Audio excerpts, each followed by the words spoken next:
नमस्कार, माझी YouTube family.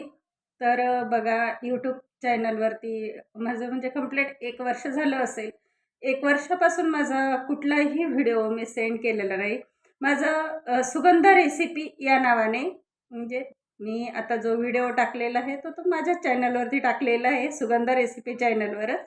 तर 1 वर्षापासून मी कुठल्याही रेसिपीचा व्हिडिओ किंवा बाहेरचा ब्लॉग म्हणा किंवा काही कुठलाही व्हिडिओ मी सेंड केलेला नाही आहे. कारण की माझं चॅनल 3,000 सबस्क्राईब किंवा फॉलोअर्स हे माझे झालेले होते. बरंच माझं चॅनल ग्रोथ झालेलं होतं आणि मध्यंतरी काय झालं, मुलाच्या लग्नामुळे हा 2 ते 3 महिन्याचा कालावधी गेला आणि जो माझा वॉच टाईम होता तो बराच खाली खाली हा उतरत आलेला आहे.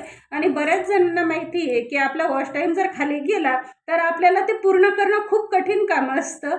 तर मला आज माझ्या चॅनलची अशीच आठवण आली. माझी यूट्यूब फॅमिलीसाठी मी हा व्हिडिओ तयार करते, बनवते कुठंतरी थोडीशी आठवण म्हणून. आणि आपण आपल्या कामावर प्रेम केलेच पाहिजे, त्याच्यात तर काही शंकाच नाही आहे. तर आणि आज माझ्याकडे थोडासा वेळ होता, त्याच्यामुळे मला सहज बोलावं असं वाटलं म्हणून. आणि जर समजा यूट्यूब चॅनल जर कोणाला चालू करायचं असेल तर त्याच्यासाठी सुद्धा ही माहिती थोडीशी फायद्याची ठरू शकते. मला या चॅनलबद्दल जे काही एक्सपिरियन्स आलेले ते मी तुम्हाला सांगते. आणि यूट्यूब चॅनल चालू जर केलं, नियमित आपण जर ते पूर्ण केलं, चालू ठेवलं, तर त्याचा फायदा 100% होतो. हे तितकंच सत्य परिस्थिती आहे सध्याच्या काळात. आपण असंही आजकाल पाहिलं तर प्रत्येकाच्या हातात स्मार्टफोन आहेच. 300 रुपयाचं रिचार्ज सगळेच मारतात आणि दुसऱ्याचं पाहण्यापेक्षा आपण आपलेही व्हिडिओ टाकले, आपल्या फोनमध्ये आपण कुठेतरी दिसलो तर किती चांगलं आहे ना. मग मला तरी असं वाटतं की यूट्यूब चॅनल ज्याच्यामध्ये जी कला अवगत असेल, कुठलाही असो, तुम्ही कुठेतरी फिरायला गेले, तुम्ही साधा ब्लॉग तयार केला, तो टाकला तरीही चालतं. आणि त्याला कुठल्याही पद्धतीचं असंच पाहिजे तसंच पाहिजे ते कुठलेही नियम नाही आहेत. तुम्ही ज्या परिस्थितीत असाल त्या परिस्थितीत करा. तुम्हाला रेसिपी चॅनल चालू करायचं असेल, तुमच्याकडे चूल असेल ते दाखवा. कुठलेही असंच पाहिजे तसंच पाहिजे हे करायची यावा किंवा असं म्हणजे चांगलंच पाहिजे याची काहीही गरज नाही आहे.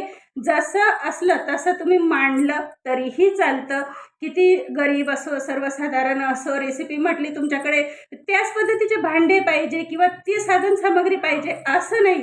तुम्ही साधी मेथीची भाजी केली, मीठ मिरची लसूण असलं, तुम्ही जशी मांडत असाल, जशी करत असाल तशी तुम्ही टाकलं तरीही चालतं. कारण की काहींना असं वाटतं की नाही असंच पाहिजे तसंच पाहिजे किंवा चांगलं. तसं काही गृहीत धरायचंच नाही. हे चॅनल यूट्यूब हे सगळ्यांसाठी हे सारखंच आहे. मला तरी वाटतं ज्याला शक्य असेल त्याने चॅनल नक्कीच चालू करावं आणि त्याचा फायदा घ्यावा. भले मी माझ्या चॅनलचा फायदा नाही घेतला, ती एक गोष्ट वेगळी आहे. त्याचंही कारण तुम्हाला सांगते की बराचसाच कालावधी माझा मध्यंतरी गेलेला होता. आणि माझे सगळ्यात महत्त्वाचं सांगायचं जर झालं तर माझ्या रेसिपी ह्या बऱ्याच म्हणजे संपत आलेल्या होत्या.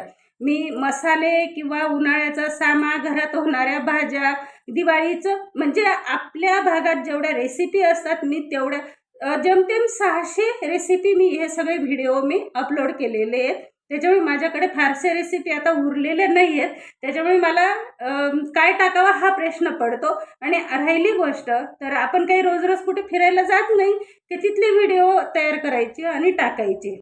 तर 1 वर्ष झालं माझ्या ह्या चॅनलवर मी कुठल्याही पद्धतीचा व्हिडिओ टाकलेला नव्हता. तर मी आज माझ्या चॅनलची मला आठवण आली म्हणून मी हा व्हिडिओ तयार करते. तर मी तुम्हाला त्याच्यातही सांगते की जर तुम्ही रेसिपीचं चॅनल जर चालू केलं तर ते रेसिपी आठवड्यातून फक्त 3 व्हिडिओ तुम्हाला अपलोड करायचे आहेत. आणि कारण का ते पण मी तुम्हाला सांगते. 3च व्हिडिओ का अपलोड करायचे? कारण की ज्या रेसिपी आपल्याकडे ठराविक रेसिपी केल्या जातात, पदार्थ केले जातात, खाल्ले जातात. तुम्ही करून करून तरी काय करणार आहेत? आगळं वेगळं काय करणार आहेत? बाकीचं आपल्या ज्याच्या त्याच्या भागात जे तेच पदार्थ खाल्ले जातात, तेच टाकले जातात, करून दाखवता येतात आपल्याला.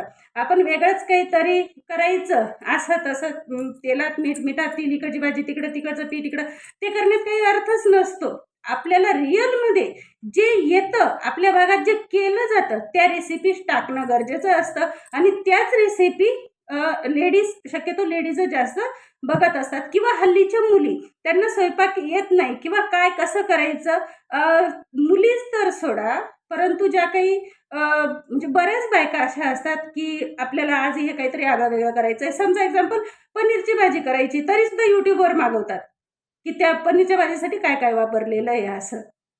शेवभाजी करायची असली तरी ते मागवलं जातं. सर्रास कुठेही बघा तुम्ही थोडासा आगळा वेगळा पदार्थ करायचा असला की नाही, YouTubeवर मागवू आपण, सर्च करू आपण, असं करू. म्हणजे बराचसाच आता YouTubeचाही हा उपयोग घेतला जातो. तर हे झालं रेसिपीचं चॅनल. आणि तुम्हाला जर कुठे जर तुम्हाला बाहेरचे व्हिडिओ टाकायचे असतील, शेतीकाम करत असाल किंवा कुठे फिरायला जात असाल, तर डेली ब्लॉग म्हणून चॅनल चालू केलं तरी चालेल, किंवा शिवणकामचं असेल तरी चालेल, किंवा कोणी असं कार्टूनचं गोष्टींचं, म्हणजे खूप प्रकार असे आहेत की चॅनल आपण चालू करू शकतो. आणि त्याच्यानंतर चॅनल चालू जर केलं तुम्ही, तर आठवड्यातून 3 व्हिडिओ हे टाकायचे मी सांगितले, कारण की आपले बरेच दिवस पुढे चालू असतं.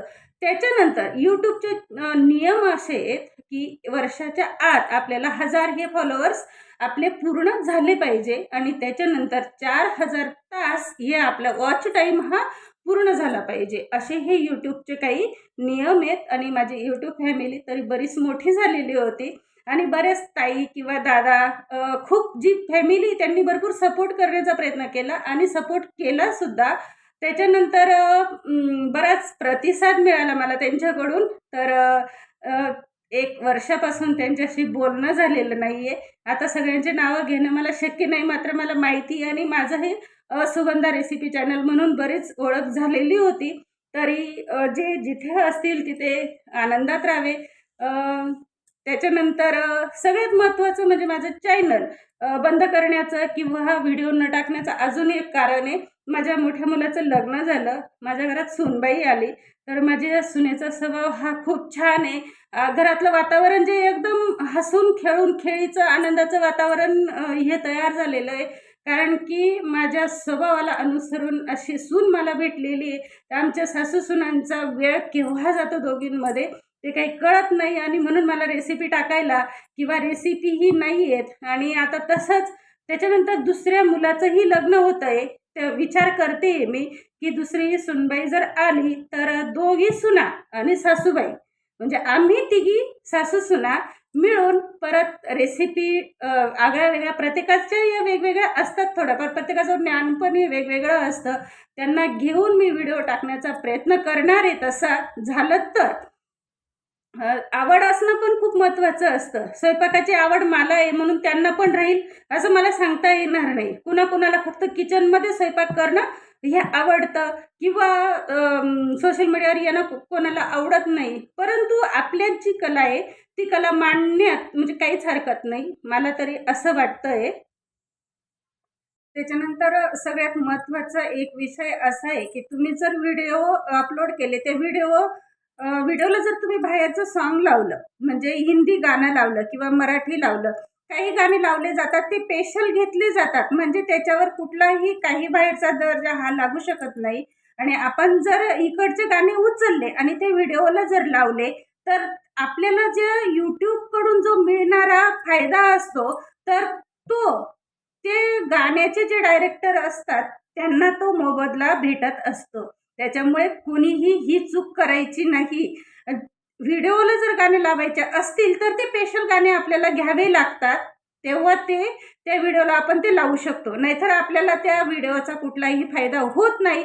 आणि त्याच्यानंतर आपण जर समजा एखाद्या ठिकाणी हा कार्यक्रम चालू आहे, समजा एक्झाम्पल मेहंदीचा कार्यक्रम चालू आहे, हळदीचा कार्यक्रम चालू आहे किंवा लग्नाचा चालू आहे, त्याच्यात ते जे गाणे वाजवले जातात त्याच्यावर, तर ते जर आपण असेच्या असे उचलले आणि आपण आपल्या चॅनलवर जर टाकले, तर त्याच्यावर ते एक प्रकारचं हे असतं, तर ते स्ट्राईक म्हणून लागते ती आपल्या चॅनलवरती.